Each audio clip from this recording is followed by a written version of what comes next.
Bukas po ay ating ipagdiriwang ang tinatawag na National Bible Sunday. Ang kapistahang ito ay binibigyang diin ang kahalagahan ng salita ng Diyos.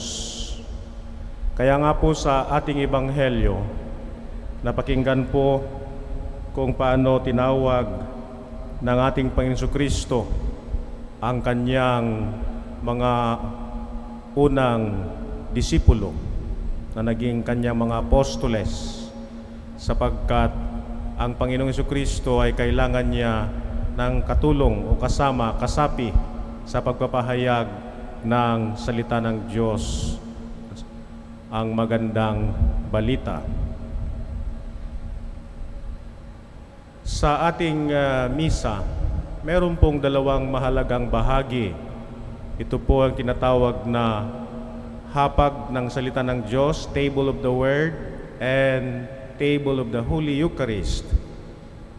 Sapagkat naniniwala po tayo na God is present in His Word and God is also present in the Holy Eucharist. Tayo po'y pinapakain. We are fed by the Word of God as well as the Holy Eucharist. Ito ang sustento ng ating buhay pang-spiritual o sustento ng ating kaluluwa. Kaya nga, pagkatapos na magmilagro ng ating Panginoon Kristo, the multiplication of the bread, sabi ng mga Israelita, mga Hudyo, if we make Jesus our King, then we will never go hungry because He will always be performing miracles, the multiplication of the bread. Kaya gusto nila maging hari si Jesus. Ano ang sagot ng ating Panginoon Kristo? Man does not live on bread alone, but by every word that comes from the mouth of God.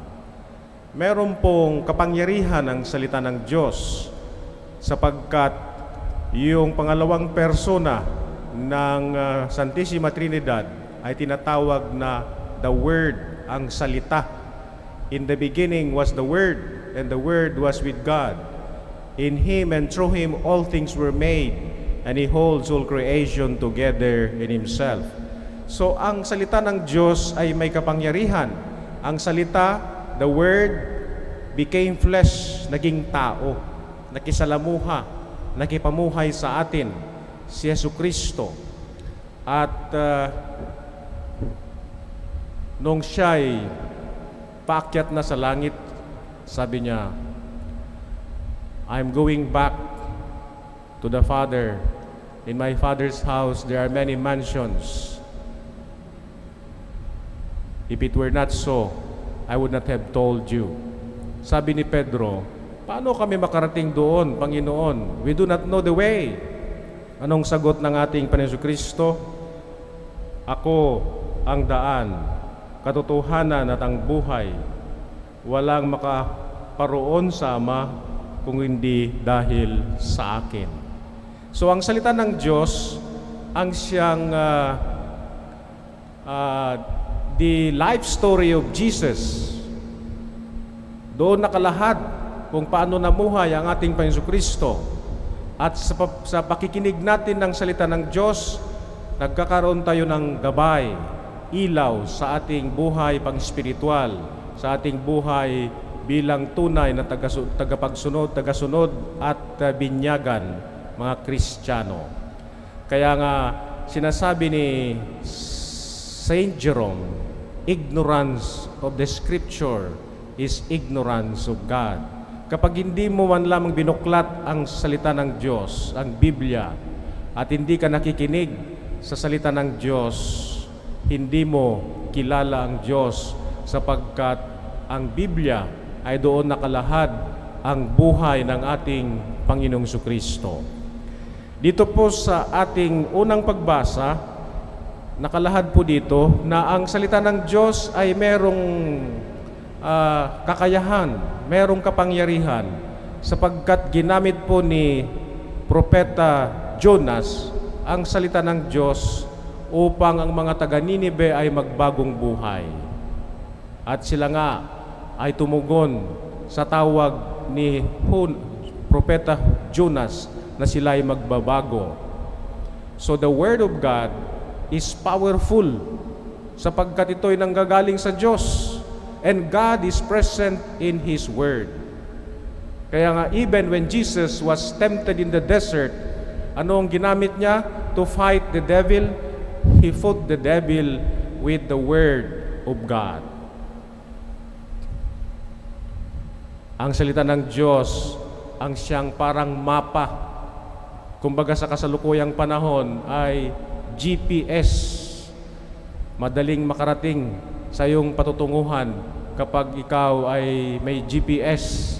Alam niyo po yung piloto, kapag siya nagpapalipad ng eroplano, ay hindi naman siya nakadepende lamang sa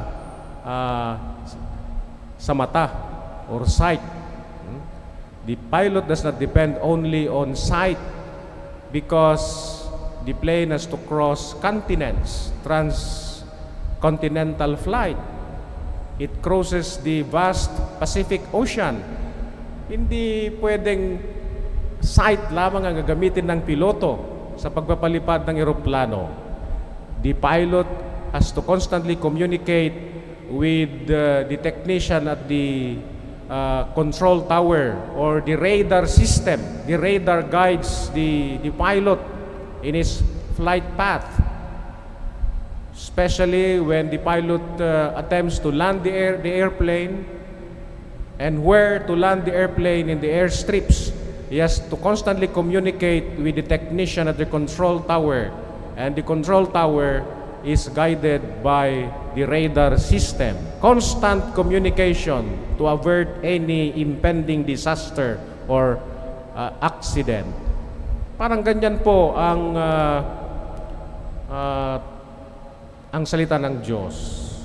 Binibigyan po tayo ng gabay. Binibigyan po tayo ng ilaw sa ating daan upang tayo magiging totoo at mabuting Kristiyano, lalong-lalo na sa ating pakikisalamuha sa kapwa.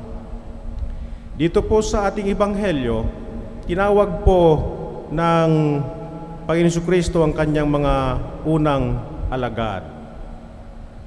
Tayo po'y pinalalahanan na tayo mga binyagan ay dapat din tayong tumulong sa paghahasik ng salita ng Diyos.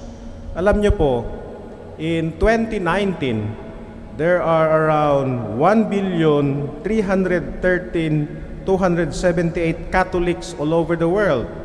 At ilan po ang mga pari? There are only around 414,582 priests all over the world. So ang average ay for every 14 to 20,000, meron pong isang pari. Sa kasalukuyang panahon ay meron pong lack of vocation. Hindi na po maraming mga kabataan ang gustong magpari. At sinasabi ng mga magulang sa kanilang mga anak, "Anak, bakit ka magpapari? Hindi ka naman kikita dyan. At hindi ka magkakapera dyan sa pagpapari. Maging doktor ka, o abogado, o engineer, at magkakaroon ka ng karir.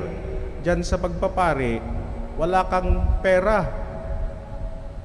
But in the priesthood, you are not developing a career. It is a vocation." Kaya nga sinasabi ng Skriptura, o sinasabi ni Jesus, "You have not chosen me. I have called you. You did not choose me, but I have chosen you. Many are called, but few are chosen." Dito po sa Pilipinas, mayroong kakulangan ng mga madre at pare. Bakit kailangan natin ng mga pare at madre?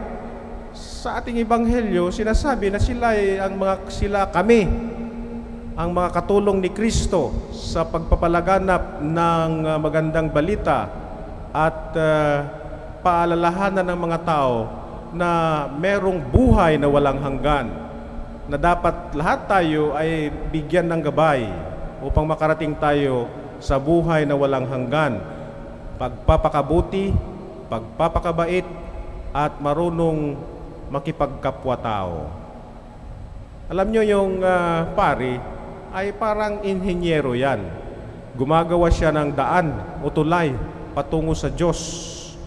Yung pari ay parang doktor niyan, sapagkat ginagamot niya ang ating mga kaluluwa.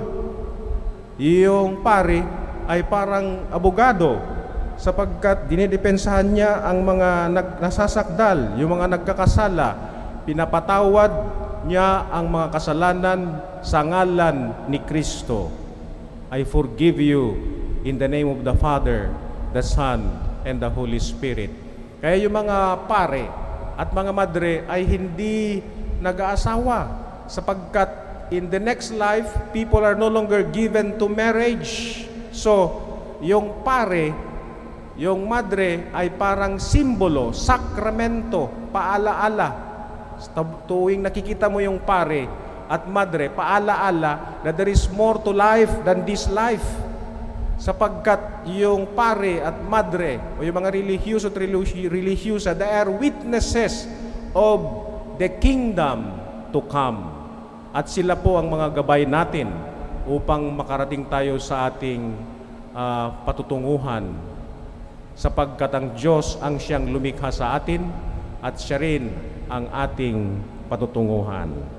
And so, my dear brothers and sisters, in this Mass, let us pray for more vocation to the priesthood, to religious life. At dapat din nating tulungan ang mga naghahangad magpari through our prayers, through our material support. And vocation usually comes from good families, holy families. Vocation comes from parents who are faithful to their Christian calling. Sa magitan na magandang halimbawa ng mga magulang, marami po ang mga nagkakaroon ng inspirasyon na tumugon sa tawag ng Panginoon.